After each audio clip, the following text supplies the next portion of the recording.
남들이 귀찮아하는 것을 대신해주면 일단 잘하는 게 되고요. 내가 불편해하는 것을 내가 하기 시작하면 내 발전이 있는 거거든요.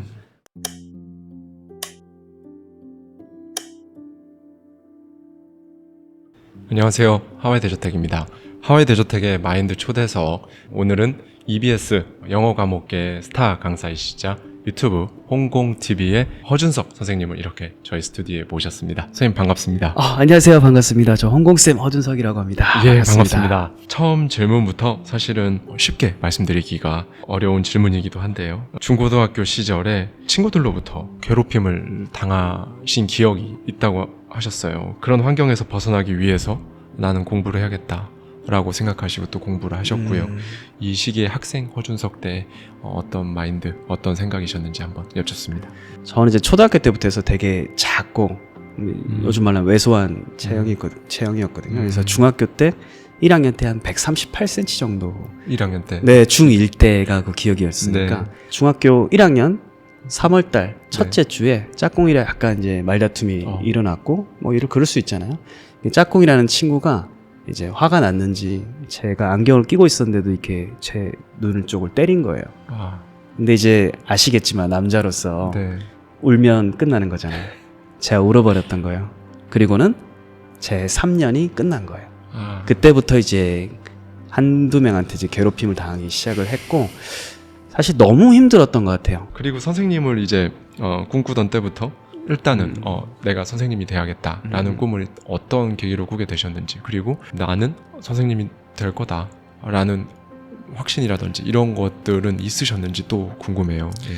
고등학교 1학년 때 거기 이제 담임 선생님, 1학년 때 담임 선생님이 저한테 어떻게 보면 인생을 바꿔주신 분이에요. 그분이 교사라는 어떤 상을 저한테 좀 머릿속에 구체적으로 심어주신 거예요. 왜냐하면 그분이 저같이 왜소하신 분이었거든요. 근데 그분은 가르치고 계신 거예요. 그렇네요. 근데 그분이 글쎄 한 반에 거의 50명 정도 있을 때였지만 그분이 제가 가요보였을까요? 아니면 그분 역시 저를 똑같은 상으로 보셨을지 모르겠지만 다행히 1학년 때는 애들이 괴롭히고 이런 것들은 크게 없었어요. 저는 이제 굉장히 없는 존재처럼 있었기 때문에. 근데 그 선생님이 저를 이제 교무실에 자꾸 이제 부르시는 거예요. 작은 심부름도 시키시고 잘했어. 네. 어쩜 칭찬할 거리를 찾으셨던 것 같아요. 제가 너무 이제 나약하니까. 그래서 잔심부름을 하면 교사형 지도서 이런 것도 조금 있잖아요. 네. 그런 것들 어디 보자 준석이하고 챙겨주는데 그게 그동안 제가 살기 위해서 영어를 했던 기반에 가르치는 분이 저한테 뭔가 이렇게 동기부여를 해준다는 데서 너무 저는 생이 달라진다는 걸 느꼈고 막연하게나마 나도 가르치면서 정말 나처럼 뭔가 존재감이 없는 아이들한테 시선을 건네주고 이런 온기를 건네주는 건 어떨까라는 선생님이라는 세 글자를 심게 된 계기였던 것 같아요. 이것도 저는 굉장히 유니크한 스토리라고 생각했는데요. 보통 영어 선생님, 그것도 이렇게 오랜 기간 공교육과 또 EBS 선생님으로서 이렇게 많은 학생들에게 영어를 가르침을 주셨는데, 그런데 토익이 500점 대셨다 처음에. 그리고 또 대학교 4학년 영어 교육과 4학년이 되기 전에 대부분의 친구들은 이미 임용고사를 맞아요. 준비하고 있는 와중에 그때 갑자기 캐나다 밴쿠버로 어학연수를 가셨다고요. 네. 예, 이때 이게 어떻게 된 건지 한번 여쭙습니다. 예. 토익을 봤는데 거의 신발보다 조금 나은 사이즈가 나오니까 500점. 제 짝꿍도 비슷비슷했습니다. 네, 특목고 나온 애들은 확실히 잘하죠. 그래서 거기서 좀 고민을 많이 했거든요. 못하는구나. 변화를 주지 않으면 나는 중고등학교 때 내가 혼나고 맞았던 것처럼 세상에 나가서 어마어마한 진흙 구덩이 속에서 또 뒹굴겠구나 생각이 들면서 바꿔야 된다. 그래서 제가 그때부터 그동안 과외했던 돈이라든지 알바했던 것들 모은 거에다가 부모님한테 좀 부탁을 드려서 환경을 완전 바꾸려고 저는 생존을 위해서 밴쿠버로 떠났던 거죠. 아마 지금 돌이켜봐도 인생에 있어서 그렇게 아름답게 나를 갈아 넣은 적이 있나. 아름답게 갈아 넣었다. 네, 그런 시기가 있잖아요. 다들 한번 어딘가에 미쳐본 너무 아름다운 시절이었어요. 나를 갈아 넣고 짬짬이 캔도 모아가지고 팔면서 공부했어요. 그런 상황에서 갈면서 공부했던 게 주요했던 것 같아요. 저는 남들이 본능적으로 선택하는, 대다수의 사람들이 본능적으로 선택하는 것들을 왜 그런지 모르겠지만 따라가지 않으려고 했고, 그 당시는 힘들고 갈아 넣는 과정이지만 통계적으로 보면 한 5년 단위마다 퀀텀 립을 했던 것 같아요. 아주 쭉쭉 성장을 하고, 그 차이점이 저를 지금 어떻게 보면 잘 먹고, 어떻게 보면 참 그때보다 잘 살게 해주는 동력이 됐던 것 같아요. 임용고사를 준비하는 과정도 굉장히 처절하셨다고 말씀해 주셨어요. 사실 이 임용고사 자체에만 집중을 해도 이게 쉬운 게 아닌데 여러 가지 사정상 과외도 3개나 병행을 하셨고요. 그리고 이때 이제 어머님이 아프셨죠. 선생님의 어머님께서 이때 아프셨는데 그냥 뭐 조금 몸이 아프다 뭐 이런 차원이 아니셨다고 해요. 이때 어떤 상황과 마음 그 당시에 느끼시고 계셨는지. 4학년 때 이제 이거에다 플러스 알파를 해야 된다는 생각을 많이 하고 있었어요. 근데 현실은 이제 임용을 봐야 되니까 다들 노량진으로 이제 기차를 타고 올라가잖아요. 고민을 많이 했어요. 남들처럼 똑같이 기차를 타고 가서 노량진에서 강의를 듣고 올인을 할 건가? 왜냐면 올인해도 될까 말까니까. 아니면 이거를 하면서 내가 좋아하는 이 영어 말하기, 회화, 이걸 같이 키워나갈까 고민하다가 역시나 제 선택은 또 한 번, 그래 나는 배로 힘들어도 좋아. 그러면 그 안에 던져놓으면 그 진흙탕에서 나는 또 탈출하기 위해서 애쓰겠지라는 이 기제를 저를 활용한 거죠. 너가 알아서 갈아 넣을 거야. 너 아직 젊잖아. 제가 저의 가장 혹독한 관리자였던 거죠. 그래서 이제 돈은 돈대로 벌고, 그래서 동시에 그거로 좀 생활비도 이렇게 충당하면서 노량진은 가지 않았어요.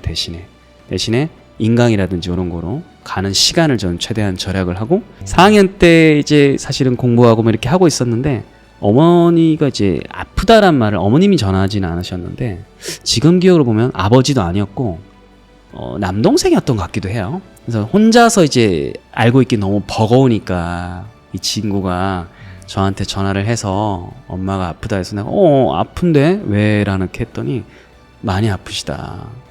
그래서 이제 유방암이셨고 이제 상당 부분 이제 절제를 해야 되는 이미 그런 상황이었기 때문에 저로서는 이제 받아들이기 좀 힘들었고, 그래서 이제 수술을 이제 하시고 이제 서울대 병원에 이제 안병동에 입원하셨는데 제가 올라갔는데 좀 올라가면서 만감이 교차했어요. 다니라는 노량진 학원은 안 다니고 있고, 그때는 가시적인 아직 성과가 없을 때잖아요. 초반이니까 하라는 건 안 하고, 어머니 옆에 딱 있다가 제가 엄마 내가 하룻밤 자고 갈게. 근데 엄마가 아니 내려가서 공부하는 걸 좀 보고 싶다라고 해서 내려오는데, 제가 그때 너무 후회스러웠던 게 아들이 열심히 공부해서 서울대를 가는 모습을 보여드려야 되는데 엄마가 서울대 안병동에 들어가 있는 게 너무 아이러니한 거예요. 서울대를 그런 식으로 제 인생 호환이 될 줄이야. 그게 너무 아팠고, 하룻밤 자고 간다고 하는데 이미 옆에 자리는 아버지께서 많이 지쳐있고 제가 누울 자리도 사실은 없었고요. 어머니께서 그냥 내려가라고 그러시더라고요. 네가 해야 될 일은 지금 공부지 않냐. 병원비라든지 이런 것도 저는 장남이니까 좀 걱정이 되더라고요. 그래서 일단은 취업을 해야 된다는 생각이 있으니까 내려오긴 내려왔는데 그날 할 과제는 사실은 어느 정도 해놓은 상황이니까 이게 막 머리가 혼란스럽잖아요. 기숙사 내려왔는데 또 제가 게임을 하고 있더라고요. 정신 못 차렸죠. 그래서 그때 되게 충격받고 게임도 놓지 못하는 상황이었는데 서서히 컨트롤을 하면서 여름까지 좀 그래도 잘 버텼던 것 같아요. 너무 힘들었던 것 같아요. 그 시기는. 이제는 저희 엄마의 생존을 위한 공부이기도 했던 것 같아요. 그래서 중고 때는 제가 안 맞고 싶고 이런 것으로부터 생존이었다면 그때는 저희 어머니를 좀 생존시켜드려야겠다. 앞으로 병원비는 계속 들 거잖아요. 그런 마음이 되니까 새벽에 한 5시 반에 눈이 떠지더라고요. 하든 안 하든 일단 도서관으로 갔어요. 행위를 하지 않으면 그 시간에 우리 엄마는 생존하고 있을 수도 있지만 하루하루 죽어가는 걸 수도 있잖아요. 너무 무섭더라고요. 엄마가 없으면 누구한테 투정을 부리지? 내가 너무 당연하게 던지더니 빨래 던지는 것도 안 되겠고 반찬 투정을 할 대상이 없는 거니까 철이 든다는 것은 그때 처음 느꼈어요. 당연한 게 당연하지 않아진다는 것을 받아들여야 된다는 거. 너무 슬프죠. 그래서 그분을 살리기 위한 마음으로 공부를 해야겠다. 그리고 나서 이제 어느덧 시간이 흘러서 16년간 몸담으셨던 공교육의 교직 생활에서 마침표를 찍고 네. 어느 순간 그 불편의 다리를 건너셨어요. 어떤 생각으로 이 내가 불편의 다리를 건너서 이제는 여기에서 이쪽으로 건너가야겠다 마음을 먹으실 수 있었나요? 예. 누구나 살면서 이 결정을 하는데 예. 정말 이게 힘든 경우가 있잖아요. 저는 특히나 힘들었던 이유는 저한테 내리는 어떤 명령이자 싸움이기도 했고요. 불편의 다리를 건너려고 하면 여러분들 아시겠지만 자신을 가장 사랑했던 사람들이 반대합니다. 그 지점이 너무 힘들어요. 그리고 또 하나 불편한 건 밖에 있는 사람들 사이드에서는 너 이거 하려고 그러지라고 예단을 해버려요. 가령 저 같은 경우에는 교사 생활을 하면서 뭐 속된 말로 하면 아이도 있고 가정도 있으니까 제가 안주하려면 안주할 수 있는 시기이기도 했고 플러스 가족들도 그 전부터 제가 꿈 이야기라든지 제가 자꾸 다시 진흙탕으로 들어가서 나를 또 이렇게 확 올리기 위해서 노력을 하려고 하면 우려를 표명했거든요. 근데 제 스스로 느꼈어요.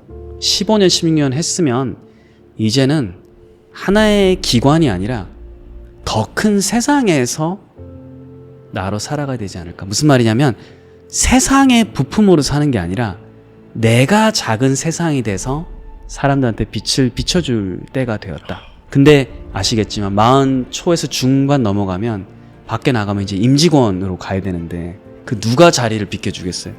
전 어느 정도 결정적 시기가 있다고 믿었고 그래서 이 다리는 지금 나가지 않으면 평생 직장은 가지겠지만 100세 시대의 나의 잡은 없는 거라고 판단했어요. 그래서 가족들을 설득을 했고 또 밖에 있는 사람들이는 아, 허 선생 학원 가려고 그러는 거구나. 인강회사 들어가려고 하는구나. 그러면 이제 상대적으로 지금보다 훨씬 많이 벌겠죠. 그것에서 오는 감정들이 있었을 거예요. 그분들이. 저를 좋아해 준 분은 박수 칠 거고 세상은 그렇게 섞여 있잖아요. 근데 저는 그런 모든 분들의 기대를 깨버렸죠. 내 거를 만들고 싶기 위해서 나가는 거기 때문에 저는 누군가의 학원이든 인강회사에 이렇게 소속될 생각은 없다. 그런 마음으로 다리에 불을 지르고 엄마 아빠한테 손을 흔들면서 가장 모험을 건 공무원을 사표를 쓴 거죠. 어떤 개인적인 그런 교육관 혹은 가치관 가지고 계신지도 한번 여쭙습니다. 예. 학교에서 수업을 가르칠 때 아이들이 앞에서 웃어주는 게 좋았어요. 피드백이죠. 네, 네. 그러니까 저는 피드백을 받을 때 행복하다는 생각이 들었어요. 비록 그게 좋은 거든 불편한 거든. 근데 학교는 내 한 번뿐인 인생 30년 겨우 편에서 아름답게 봉사한다고 해도 그 피드백의 양이 많을 것 같다고 생각을 안 했습니다. 제가. 네. 물론 피드백의 질도 중요하겠지만 저는 이 세상과의 삶에 있어서 저는 좀 더 다양한 경험을 해보고 싶었거든요. 입체적으로 살고 싶었거든요. 그래서 EBS를 지원할 때 더 마음이 움직였던 것 같아요. 네. 많은 아이들이 강의를 들었고 네. 그게 저는 행복한 사람이더라고요. 자, 그렇게 많은 피드백을 받을 때 제가 행복하다는 걸 느꼈고 네. 퍼스에 사시는 65세 할머니가 호주 퍼스에 네, 자기 손주는 이제 거기서 태어났으니까 영어를 잘하지만 본인은 건너왔잖아요. 손주랑 소통하기 위해서 영어를 보는데 너무 기초가 없잖아요. 현지 ESL 가기엔 또 너무 벽이 있으니까 공부한다든지 혹은 완도에 사는 아이가 동네에 학원이 하나도 없어요. 댓글 남긴다든지 혹은 브라질에 지금 정박해 있는 거기 이제 1등 항해사분이 제 거를 이제 다운로드를 받아서 그런 굉장히 입체적인 분들이 다른 시간대 다른 공간에서 피드백을 주는데 쾌감을 느껴서 나의 사명은 시간과 공간을 초월한 곳에서 사람들이 배움이 일어날 수 있도록 돕는 것이구나. 전 그렇게 느끼고 있어요. 그럼에도 불구하고 여전히 굉장히 많은 분들이 이걸 가야 되는데 여기를 정말 여러 가지 사연과 이유들과 두려움 이런 것들로 인해서 건너가시다 포기하시는 네, 그런 분들이 정말 많으시거든요. 사실은 지금의 이 지루하고 익숙한 나의 일상이 언젠가는 되돌아보면 불편의 다리를 분명히 건넜기에 누릴 수 있는 건데 네. 많은 분들이 이 부분을 생각을 하지 못하시거든요. 한번 그런 고민과 어려움을 가지고 계신 분들께 한 말씀 좀 부탁드리겠습니다. 예. 잘한다는 건 별게 없더라고요. 뭐 열심히 하는 건 기본이었겠지만 남들이 귀찮아하는 것을 대신해주면 일단 잘하는 게 되고요. 예, 남들이 불편해하는 것을 혹은 내가 불편해하는 것을 내가 하기 시작하면 내 발전이 있는 거거든요. 그래서 단지 내가 불편하기 때문에 뭔가를 하지 못한다고 생각을 하면 인생의 주인이 될 수 없다고 생각해요. 왜 우리는 불편한 지점을 건너가야 되는가? 저는 인생의 주인의식이라고 생각을 하거든요. 내 인생을 내가 결정하고 내가 책임지면서 행복하게 한계 없이 살아가고 싶으시면 건너야 돼요. 그리고 건너면 죽을 것 같잖아요. 절벽으로 추락할 것 같잖아요. 그러지 않아요. 튼튼한 밧줄 있는 번지점프와 똑같습니다. 당장은 깍 하고 놀랄지 모르겠지만 훗날에는 그 번지점프라는 추억이 되고 그때 나 뛰어내리기 잘했어. 내가 혼자인 줄 알았는데 실제로 한번 뛰어내리고 나니까 나를 정말 사랑해주는 사람이 그때부터 나를 지지해준다는 거. 그리고 누가 나를 정말 지지하는지 사랑하는지를 이게 명확하게 드러나기 때문에 꼭 이게 퇴사를 하라는 의미는 아닙니다. 직장 그렇죠. 안에서도 내가 주인이 돼서 뭔가 할 수 있는 거고 다양한 것들이 있어요. 그래서 불편의 다리를 꼭 건너셔서 정말 나 자신을 사랑하는 주인된 삶을 사시기를 바랍니다. 마지막까지 너무 좋은 말씀을 이렇게 해주셔서 와닿는 게 많았고요. 네, 하와이 데저트의 마인드 초대석 오늘 이렇게 허준석 선생님을 모시고 정말 많은 얘기들을 나눠봤습니다. 저희의 대화가 구독자님들의 하루에 단 1%라도 도움이 되셨기를 진심으로 바라봅니다. 다시 한번 오늘 이렇게 귀한 발걸음 해주신 허준석 선생님께 감사드립니다. 초대해 주셔서 감사합니다. 다들 행복하십시오. 예, 감사합니다. 지금까지 마인드 초대석이었습니다.